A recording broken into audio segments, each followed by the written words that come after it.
Assalamualaikum warahmatullahi wabarakatuh. Allahumma sholli ala sayyidina Muhammadin wa ala alihi wa sahbihi ajma'in. Amma ba'du, fa ya ayuhan netizen, fa ya hadirun. Mudah-mudahan kita semua masih dalam keadaan yang baik-baik saja, bergembira selalu, dan mudah-mudahan Allah Subhanahu wa taala memberikan kita kesehatan zahirun wa batinan, memberikan kita keselamatan, keberuntungan, kesejahteraan, kemenangan, keamanan fid dini wad dunya wal akhirah, sehingga kelak kita akan dikumpulkan bersama dengan Rasulullah sallallahu alaihi wasallam. Amin Allahumma amin. Di sini saya akan melanjutkan tentang tanggapan daripada beliau, yaitu keturunan daripada Sunan Ampel ya. Namanya beliau adalah Faqih Wirahadiningrat. Beliau ini dikenal ya sebagai keturunan daripada Sunan Ampel.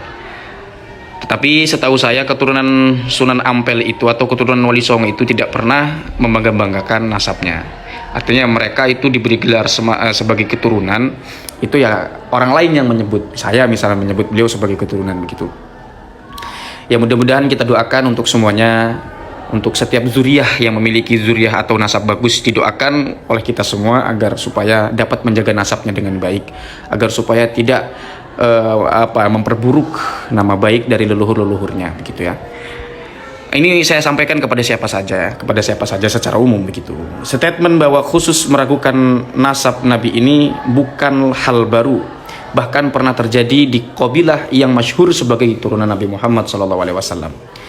Tanggapan dari hal ini adalah mereka yang disebut misal nasab Syekh Abdul Qadir Al-Jailani, memang ada perdebatan di awal-awal abad penisbatan mereka untuk nasab Al-Jailani oleh Ibnu Inabah, namun tetap tidak menutup peluang beliau jadi Ahlul Bait Nabi, karena dari jalur ibunya terkonfirmasi kuat nasabnya juga dari Ahlul Bait Nabi, dan sesuai kesepakatan Ahlul Bait dunia, tetap dari garis ibu pun diakui sebagai Ahlul Bait Nabi, bukan dianggap putus, karena Islam juga sangat memuliakan perempuan. Nah ini juga kalau kita kaitkan atau kalau kita komparasikan dengan apa yang disampaikan oleh Kiai Haji Ali Badri, di mana nasab itu untuk silaturahim, bukan untuk dibangga-banggakan seperti itu. Atau kalau kita mau berbicara soal bijaksana, saya pikir sangat tepat apa yang disampaikan oleh Mbah Nun atau MH Ainun Najib ya, Mbah MH Ainun Najib atau yang dikenal Cak Nun, di mana beliau mengatakan bahwasanya nasab itu sebaiknya orang lain jangan sampai tahu kalau nasab kita bagus. Setelah saya pikir-pikir benar juga, karena kalau semisal kita dikenal sebagai orang yang memiliki nasab bagus, ketika kita mendapatkan sebuah kesalahan dalam hal apapun, dari aspek apapun, baik dari sosiologis, masalah-masalah sosiologis yang sudah disampaikan di konten-konten sebelumnya itu, orang lain akan segan mengkritik kita, bahkan tidak berani begitu, karena ada kesenjangan itu. Bukan kesenjangan ya, ada batas itu ya yang membuat kita akhirnya terlalu berhati-hati. Saking terlalu berhati-hatinya kan sampai nggak ketegur begitu, dan semacamnya dan hal-hal lain. Kita lanjut kembali ke laptop, dan pada akhirnya seluruh nama yang disebut mendapatkan pengakuan setelah ditinjau dari berbagai sudut. Akhirnya keluar syadah nasabah dari Naqobah dunia. Sementara Ba'alawi, semoga ada begitu ya, kata tulisan ini. Tidak ada ahli nasab yang menolak nasab Ba'alawi dari zaman dulu hingga abad 20. Ini di menit 12 detik 37 di podcastnya siapa itu, Syed Fikri ya. Kalau nasab tidak tercatat di kitab primer selama 5,5 abad dianggap sebagai sebuah penolakan, maka rasanya perlu diusulkan dari Indonesia untuk maju minta fatwa dan penegasan dari Majelis Naqib Dunia terkait nasab Ba'alawi. Dan apabila peringatan dari Sayyid Ali At-Tantawi Mesir di tahun 1980-an atau dari para nakib dunia yang sejauh ini tidak pernah berani mengeluarkan isbat nasab Ba'alawi secara resmi, dianggap bukan penolakan, maka ini suatu kecerdasan yang layak dilestarikan. Ini saya tidak tahu mengapa pakai kata kecerdasan ya, saya hanya membacakan teman-teman ya. Tapi ingat juga teman-teman, kalau ingin berkomentar atau ingin menanggapi, berikan tanggapan yang argumentatif gitu. Setidaknya jangan pakai kata-kata yang tidak senonoh, atau jangan memakai diksi yang memperkeruh ya. Diksi itu pilihan kata ya, bukan berarti kata-kata harus indah. Diksi itu pilihan kata yang tepat begitu. Harapan publik sederhana, yaitu adalah tunjukkan syahadah nasab resmi dari negeri asal leluhur, terutama Irak, dan mari akhiri semua polemik demi damainya NKRI ini. Nah ini yang sangat saya harapkan dan sangat tepat sekali ketika ada narasi-narasi yang tujuannya itu adalah untuk perdamaian. gitu. Maka masing-masing ini harus saling mengalah dan dicari mana jalur tengah yang lebih tepat, yang tujuannya adalah untuk kedamaian masyarakat, untuk kedamaian umat gitu. Kira-kira seperti itu ya. Jangan sampai kita saling adu-adu gengsi, entah yang baik mempertahankan atau yang menyerang begitu. Jadi ya gimana ya, kalau apalagi kalau misalkan kemarin rame-rame soal oknum ya. Ketika ada perdebatan atau ketika ada diskursus yang sangat sengit seperti ini, oknum masih bicara begitu ya. Masih bicara tentang arogansi nasab, arogansi turunan yang ujung-ujungnya adalah strata sosial, yang ujung-ujungnya adalah tentang bagaimana terah itu diunggulkan dan mana terah yang tidak diunggulkan. Saya pikir itu sangat tidak tepat ya. Saya juga di sini ngomong hati-hati teman-teman. Minta maaf kalau ada kata-kata ya saya yang barangkali kurang enak didengar ya. Yang paling pokok, penolakan atas validitas tes DNA dalam menentukan nasab. Tes DNA dianggap gagal dalam kajian penentuan beberapa qabilah, termasuk Yahudi, Kohanim, ataupun beberapa qabilah yang dianggap terjaga silsilah nasabnya. Tanggapan dari penulis sederhana. 1. Apabila ada uji DNA yang itu secara mayoritas ternyata menemukan pola dan secara minoritas ada ketidaksesuaian, maka apakah layak yang minoritas ini dianggap menjadi kegagalan seluruhnya termasuk yang mayoritas? Ini tanggapan dari penulisnya ya terhadap podcast Sayyid Fikri. Misal kita punya garis keturunan laki-laki sejumlah 100 cicit laki-laki, lalu ada 100 cicit itu tes DNA dan menemukan 99 orang ada kedekatan sebagai kerabat, sementara 1 orang melenceng jauh. Apakah yang kita curiga 99 atau 1 orang tersebut? Memang berbasis statistik, tapi jelas statistik pun ada disiplin ilmunya yang syah jadi tolok ukur rasional. Bukankah sangat mungkin kenapa 1 orang yang melenceng tersebut bisa saja dari hasil hubungan gelap dari orang lain, atau bayi yang tertukar, atau faktor lain yang bisa saja terjadi tanpa kita ketahui? Karena sejak membuat bayinya sampai persalinan hingga sebelum dites DNA, kita tidak mungkin menjadi saksi terus-menerus, melainkan Tuhan sendiri yang jadi saksinya. Ini mungkin penulisannya N-nya N kecil ya. Tuhan sendiri yang menjadi saksinya, saksi peristiwa tersebut kan. Artinya nya ini domirnya itu ke peristiwa itu, bukan kepada Tuhan itu sendiri. Kalau domirnya ke Tuhan itu mesti nya gede begitu. Ya mungkin lala swab maksudnya nyana kecil ini, N-nya kecil ya. Justru dengan tes DNA itulah akan dapat bercerita banyak tentang siapa sebenarnya orang-orang yang ada di sekitar kita. Karena catatan manusia bisa saja dimanipulasi, tapi catatan Tuhan dalam diri kita akan menceritakan siapa sesungguhnya jati diri kita. Mengkritik ketidakakuratan penentuan ras dalam hasil uji autosomal ya, DNA. Ini punten agak ada suara noise dari mamang-mamang santri yang mau ngaji. Punten, ini mamang-mamang santri mau ngaji sama teteh-teteh santri ya di majelis dekat, karena tempat saya ngonten ini dekat dengan majelis teman-teman. Tanggapan penulis 1. Artinya di sini penulis menanggapi anggapan-anggapan atau tanggapan-tanggapan daripada siapa? Sayyid Fikri ya. 1. Berkaitan dengan penentuan ras, tentu saja terkait dengan database. 2. Database yang dimaksud misal dengan bentuk mata sipit menyudut khas, maka identik dengan ras mongoloid. Dan gen-gen yang terkait untuk bentuk mata itu, misal ada pada kromosom sekian, kemudian deretan kesekian dengan susunan nukleotida atau dengan istilah ATGC tertentu pula. Jadilah database itu. Misal nanti ada uji yang susunan gennya seperti itu, maka digolongkan ras mongoloid. Tentu saja tidak sesederhana ini. Ada kaidah-kaidah yang tentu lebih detail dan akademik. Namun analogi ini semoga bisa memberikan penjelasan. Yang ketiga, dengan metode seperti ini akan menjadi database serta penentuan peta migrasi leluhur kira-kira pernah menjelajahi sudut bumi mana saja sesuai jejak ras yang tersebar di muka bumi tersebut dan sekitar abad keberapa atau generasi keberapa. 4. Database ini memiliki sudut pandang dari masing-masing ilmuwan dan ini layak dihormati, bukan dinegasikan, karena setiap ilmu pengetahuan pasti berkembang. Dari yang mitos menjadi rasional, dari yang tidak terukur akan semakin bisa ditingkatkan akurasinya.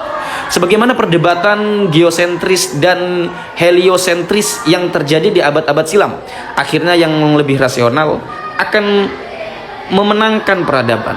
Dan kini waktu edar bumi mengitari matahari, jarak serta intensitas cahayanya sudah bisa diukur dengan akurat, termasuk kapan gerhana dan lain sebagainya. Bahkan intensitas kecepatan cahaya yang ditemukan oleh Albert Einstein itu pun sampai sekarang masih menjadi tolak ukur. Kan itu penemuan sangat luar biasa dari beliau, dari dia Albert Einstein ya, mencoba menggiring opini publik bahwa tes DNA ini agenda kapitalisasi dari Yahudi. Ada sekarang anggapan-anggapan yang mengatakan bahwasanya tes DNA ini adalah agenda kapitalisasi dari Yahudi. Kemudian di sini penulis dari turunan Sunan Ampel ini di dalam website RMI NU Banten memberikan tanggapan bahwasanya beliau mengatakan tidak salah bila mengaitkan banyak hal dengan Yahudi, karena harus diakui mereka begitu brilian di banyak bidang ilmu pengetahuan dan teknologi. Namun semua hal memiliki kode etiknya sendiri, termasuk disiplin ilmu manapun. Mencoba curang tentu banyak mata dan akal sehat ikut mengawalnya. Justru bila tidak ingin dikapitalisasi sesuai kelompok, maka buatlah sistem sendiri agar keluar dari hegemoni tersebut. Ini dilakukan juga oleh beberapa negara atau bahkan nakobah untuk menerapkan tes DNA mandiri tanpa harus tergantung kepada laboratorium milik orang Yahudi. Ada percakapan, ngomong-ngomong kapan nih para Habib Alawi siap maju tes DNA di Nakobah Yordan? Semoga hasilnya ada kesamaan dengan Nakobah Ashraf Yordan atau dengan para Ashraf Yordan. Kemudian di sini ada bagian sub yang menjelaskan secara tegas dan lugas menyatakan bahwa tes DNA tidak bisa dijadikan alat validasi keturunan Nabi. 1. Pada sekitar menit 22.40 detik, pemateri dengan tegas mengatakan no, bahwa tes DNA ini tidak bisa dijadikan alat uji menentukan ketersambungan nasab Nabi, dan ini sebenarnya boleh dan sah berpendapat demikian. Sebagaimana juga sah dan sangat boleh orang meyakini nasab Nabi bisa dideteksi dengan tes DNA. 2. Mari kita lihat dasar asumsi apa hingga berani berpendapat no tersebut.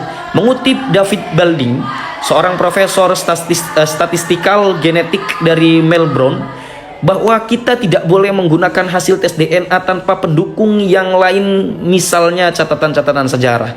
Adalah benar ungkapan ini. Karena itulah para sadah yang terdiri banyak kabilah berbagai negara juga tes DNA untuk memperjelas sejarah dan hasil isbat syahadah nasab mereka. Artinya, tetap berbasis data keluarga yang sanadnya tidak kontroversial, lalu ada syahadah nasab dan diperkuat tes DNA. Maka bila Ba'alawi bilang no, itu wajar karena klaim nasabnya hanya sepihak dan belum dapat syahadah dari nakobah dunia. Ini tentu saja kita tidak perlu bicara soal tes DNA atau hasil tes DNA mereka yang melenceng dari pola mayoritas, di mana hologrupnya mereka itu G2 bukan J1. Lebih baik bilang no daripada diskusi untuk sesuatu yang sudah jelas hasilnya. Ada komentar yang berbasis jurnal ilmiah menyatakan bahwa kromosom Y tidak akurat jadi tolak ukur penentuan garis paternal karena lebih cepat berasumsi. Ini ada websitenya, teman-teman silahkan dicari websitenya ya. Tahun 2010 ini websitenya. Kemudian sebenarnya ini penyesatan karena artikel tersebut berkaitan dengan teori bahwa kelak kromosom Y laki-laki akan punah karena banyak faktor. Teori ini sejalan dengan artikel lain. Nah, silakan itu ada artikelnya teman-teman, diklik. Namun teori ini bukan untuk jangka waktu ribuan tahun, namun jutaan tahun yang akan datang. Artinya, sebagai teori ini masih akan lama terjadi kepunahan tersebut, dan ketiadaan kromosom Y akan diatasi oleh beberapa kromosom autosomal yang mampu menghasilkan gen maskulinitas sendiri tanpa bantuan kromosom Y. Ini konteksnya bukan untuk uji garis keturunan laki-laki melalui deteksi kromosom Y, melainkan daya tahan kromosom Y yang sangat kecil tersebut dalam bertahan hidup menghadapi ganasnya kromosom X, pasangannya yang jauh lebih besar, atau dalam tanda kurung meminjam analogi Matt Ridley dalam genom. Justru para ahli genetika sepakat bahwa kromosom Y lebih stabil dan terdeteksi lebih jelas untuk menentukan garis keturunan laki-laki, karena seorang pria menerima kromosom Y dari bapaknya dari kakeknya, demikian seterusnya. Sementara kita menerima kromosom X dari ibu kita, yang mana itu merupakan kombinasi dari ayah dan ibunya. Kemudian di sini ada link teman-teman, silahkan diklik. Lalu selanjutnya, pelajari gambar bagaimana seseorang anak laki-laki dan perempuan tersusun dari kromosom X maupun Y, ayah atau ibu dan kakeknya, ayah dan ibu dan kakek-kakeknya. Kemudian poin 4, ada mutasi yang bisa mempengaruhi misalkan lingkungan, makanan, faktor ibu dan lain sebagainya. Mulanya penulis berharap akan mendapatkan pencerahan terkait jenis-jenis mutasi, apakah mutasi gen atau kromosom, ataukah jenis-jenisnya misalnya itu delesi dan insersi ya. Dan penyebabnya spontan ataukah induksi. Bahkan akan mengulas konstanta laju mutasi pada kromosom Y misalnya. Namun yang diambil contoh adalah kasus mutasi gen akibat minum susu terus-menerus, laktotoleran. Intinya, makanan bisa menjadi penyebab mutasi genetika. Ini benar untuk satu sisi, bahwa tubuh akan beradaptasi dengan lingkungan atau makanan yang terus-menerus masuk dalam tubuh kita. Misal, kornea mata yang mengalami sedikit penerimaan cahaya, lama-kelamaan warnanya akan memucat. Itulah kenapa mata coklat hingga biru muncul di daerah yang subtorik hingga kutub. Kemudian, dan ini terjadi dalam waktu yang tidak sebentar juga sebagaimana tubuh beradaptasi agar di usia tertentu tidak sakit perut, misal mengkonsumsi banyak susu seperti kasus di New Zealand sebagai penghasil susu. Maka masyarakatnya meminum susu dalam konsumsi yang banyak, berlimpah dan harian. Tapi yang bermutasi ini, organ pencernaan yang berusaha adaptif agar tidak sakit menerima asuhan susu terus-menerus, bukan akan merubah kromosom X atau Y sekaligus, sehingga uji DNA akan melenceng dari garis leluhurnya. Kita lanjut yang kelima. Yang paling fatal adalah ambigu, mengakui bahwa tes DNA sangat akurat dan valid untuk uji paternity test, pembuktian pelaku kriminal, menelusuri korban bencana alam atau perang, dan kepentingan imigrasi. Artinya untuk uji jangka pendek sangat akurat, namun untuk menelusuri jejak leluhur yang ribuan tahun sangat diragukan akurasinya. Nah, di sini akan ada tanggapan dari beliau. Baiklah, sebelum diberi artikel pembanding, kita bermain akal sehat.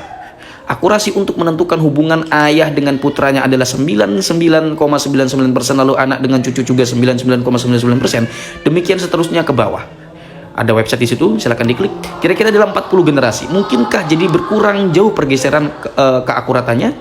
Silahkan dijawab dengan logika waras, dan inilah artikel pendukungnya. Nah, artinya beliau meletakkan referensi ya, di mana dalam tanda kurung menerangkan mutasi kromosom Y sangat jarang terjadi dan dapat menelusuri garis laki-laki hingga ribuan tahun sebelumnya. Kemudian ada sisi positif dari pemateri yang layak dijadikan pesan kebijakan. Namun penulis harus jujur dan menyampaikan apresiasi kepada pemateri dari Ba'alawi. Tetap banyak hal positif yang harus menjadi catatan. Ini hal yang sangat fair play sekali yang ditulis dari beliau ini. Karena bagaimanapun, seberlawanan apapun kita, tetap harus saling menghormati hal-hal yang memang ada kebenaran, hal-hal yang ada pada kebijakan di pihak orang yang kita kritisi atau yang bertentangan dengan kita, yang berlainan arah dengan kita harus saling menghormati, begitu ya. Satu, yaitu memberikan dampak efek sangat baik bagi negara untuk tidak tinggal diam lagi. Karena sudah mulai berwacana di banyak bidang, tidak saja di tinjauan kitab nasab, tapi juga mengarah kepada ilmu sains, terutama genetika. Apabila tidak segera hadir, dikhawatirkan ketinggalan kereta bagi stabilitas di kalangan umat Islam. Dua, pemateri sangat santun dan berlaku ilmiah, di mana setiap argumentasi dengan data ilmiah. Seandainya pendidikan, ilmu, adab, dan makom mulia bisa merubah nasab seseorang secara biologis, maka manusia-manusia berkualitas lebih layak jadi cucu Nabi Muhammad SAW daripada yang cucu asli tapi jauh dari cahaya kenabian. Ini kalimat yang sangat satiris sekali ya dari beliau ya, dengan kalimat andainya, seandainya, dengan logika jika maka, begitu. Kemudian yang ketiga, banyak pesan mulia dari yang bersangkutan. Poinnya ada beberapa di sini, ada 3, 4 dan banyak poin ya, atau ke bawahnya masih ada lagi. Kita baca di poin pertama, yaitu seperti kesadaran akan nasab itu bukan pilihan namun takdir, maka harus menjadi sumber motivasi memperbaiki diri. Kemudian yang kedua, atau kecaman akan kebanggaan nasab yang malah berujung dengan merendahkan orang lain, dan keprihatinan akan maraknya kapitalisasi nasab, di mana ingin mendapatkan keuntungan materi dengan menjual nasab leluhurnya. Poin selanjutnya, membawa hikmah sehingga banyak pihak mau belajar nasab maupun tes DNA. Dan poin selanjutnya, para sadah, keturunan Nabi selalu melebur menyatu dengan masyarakat, bahkan harus membawa kebaikan. Anggapan penulis, apakah dengan melebur dan membawa kebaikan ini termasuk diakhirinya politik rasis, misalnya kaidah pernikahan berkafaah, ataukah membawa kebaikan ini seperti yang diajarkan para wali songo yang santun dan membumi, tidak melakukan caci maki dan meminta penghormatan berlebihan, hingga cium kaki. Wallahu a'lam. Salam sejahtera, rahayu, dan wassalamualaikum warahmatullahi wabarakatuh. Ditulis 22 Mei 2023. Nah, ini beliau teman-teman ya. Kita doakan mudah-mudahan penulis di sini mendapatkan beribu-ribu kebaikan dari apa yang telah beliau tuliskan di sini, keberkahan, juga mendapatkan kemenangan fid dunya wa dunya wal akhirah. Dan kita doakan untuk kita semua sebagai sesama umat muslim harus bersatu. Jangan sampai terpecah belah apapun hasilnya. Kita tetap harus menjaga persatuan, harus menjaga cinta dan kedamaian, agar supaya kita mendapatkan kemenangan tentunya ya. Menang sebagai kita umat muslim yang bersatu, yang berwibawa, kemudian umat muslim yang harmonis, umat muslim yang saling menjaga cinta dan damai. Hadanallahu wa iyyakum ajma'in. Wassalamualaikum warahmatullahi wabarakatuh.